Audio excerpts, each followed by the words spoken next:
Mes chers amis, bonjour. Je suis Denis et je suis ravi de vous retrouver une nouvelle fois pour vous raconter une de mes histoires vécues, insolites, dont certaines frisent avec l'extraordinaire. Dans cette histoire, en fait, il y a deux volets parce que je pense que la première histoire que je vais raconter, anecdote, récit, il crée des émotions chez moi parce qu'en fait, elle en cache une autre que je vais raconter dans la foulée. Voilà. Et elles ont en commun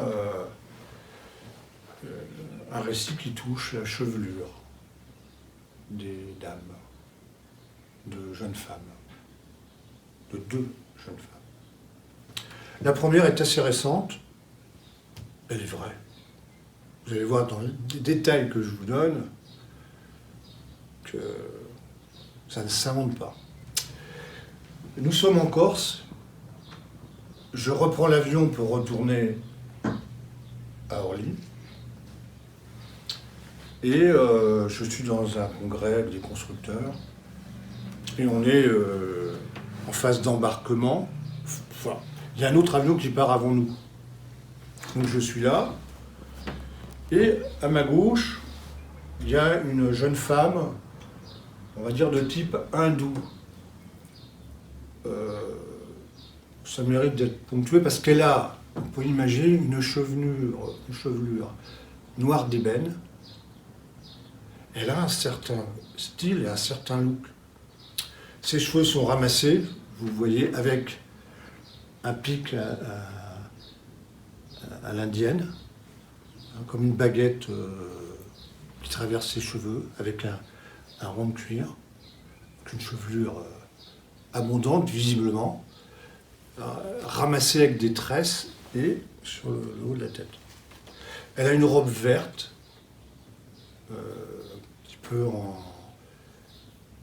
un peu tissée. Je connais pas la matière, mais en tout cas la robe verte, elle est assez, elle est remarquable, elle est assez insolite dans sa couleur, mais elle la porte bien. Hein. Et là, il y a des chaussures, des petites chaussures noires. Voilà, elle est assise et elle va se lever et partir prendre l'avion, qui n'est pas le mien. Hein. Je ne sais pas où il va, cet avion-là. Et je me dis, j'aurais bien aimé, il aurait fallu que je brûle bien des étapes, lui demander de retirer sa baguette, sa barrette là, et de laisser s'écrouler et se répandre sa chevelure sur ses épaules et sur son dos, parce qu'à mon avis, elle a des cheveux très longs. Elle avait des cheveux très longs. C'est vraiment elle a un beau visage. Hein. Bon, je la regarde pas trop. Elle va s'en aller. Ça m'a un petit peu hanté comme un épisode où il n'y a pas eu la chute, si vous voulez. Hein. La chute de cheveux. Pas plus que 2 jours après, j'habite Compiègne. Pour ceux qui veulent se repérer dans Compiègne, il y a l'Oise qui passe là, je pense que c'est l'Oise parce qu'elle rejoint l'Aisne, ouais.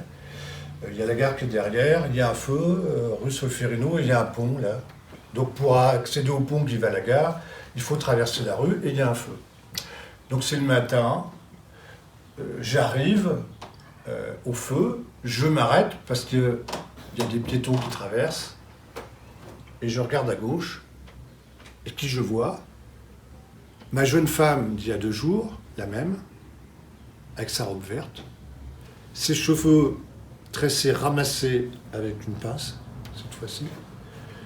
Et donc je suis là, elle va traverser comme ça, alors c'est peut-être dans ma tête à moi, hein. Elle va tourner le regard, et elle va retirer sa pince, et en traversant la rue, ses cheveux s'écroulaient sur son dos, et elle va traverser le pont. Voilà. Est-ce qu'elle m'a reconnu? est-ce que, je sais pas, est-ce que c'est une image qui datait de Figari? Est-ce qu'elle avait compris? Je vous laisse, je ne peux pas répondre à ça. Cette histoire me fait penser à une autre qui est presque la même, qui s'est passée. C'est peut-être pour ça d'ailleurs que cette histoire m'est arrivée et existe. Je vais faire court, on est dans un séminaire à Sarlat. Là aussi, je peux vous donner des détails. Ça s'appelle Leader et responsable. C'est animé par un monsieur qui s'appelle Jean Kerr. Et c'est des chefs d'entreprise qui sont là pour se repositionner sur pourquoi on est responsable, pourquoi on est leader, est-ce qu'on est vraiment leader, est-ce que c'est notre projet de vie. Ça s'appelle Leader et responsable. Donc c'est beaucoup d'échanges, des petits challenges et des défis. Et le deuxième jour, chacun racontait un peu ses souffrances et on a un binôme à qui on doit demander de relever un défi. On ne sait pas lequel, et celui qui va relever le défi ne sait pas non plus à quoi il se prépare. Et moi je tombe sur une jeune femme, très belle jeune femme, qui s'appelait Corinne, et qui a une position directrice commerciale, enfin d'un staff de vendeurs chez Renault à Paris. Voilà. Et Corinne, elle a toujours des tresses, un peu de jeune fille, un peu à l'indienne, des nattes plutôt, 2 nattes, et des cheveux aussi nattés, mais très longs, qu'elle porte, il y a 2 nattes, comme une écolière. Et elle nous avait raconté qu'effectivement, quand elle partait à l'école, elle avait été élevée de manière stricte, je pense catholique, parce qu'elle raconte des histoires de bonnes sœurs qui étaient les enseignantes en primaire, et qu'effectivement, tous les matins avant de partir, sa mère lui brossait les cheveux, une chevelure absolument magnifique, et attachait les cheveux, mettait un élastique, et c'était... Elle n'envisageait pas d'aller à l'école et après au travail sans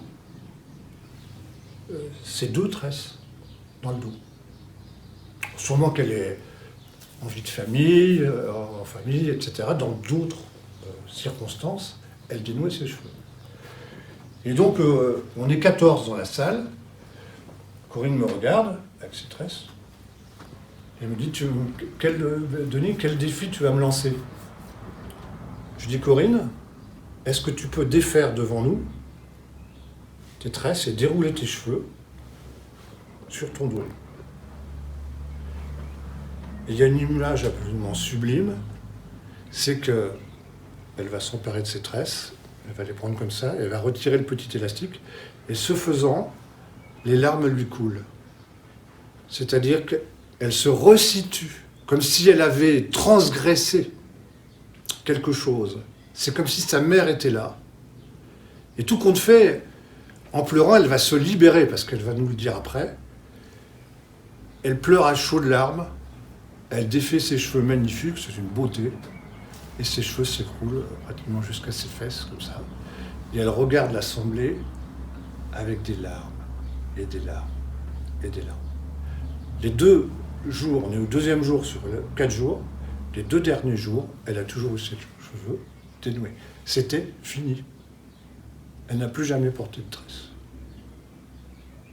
Voilà en quoi ces 2 histoires sont presque les mêmes.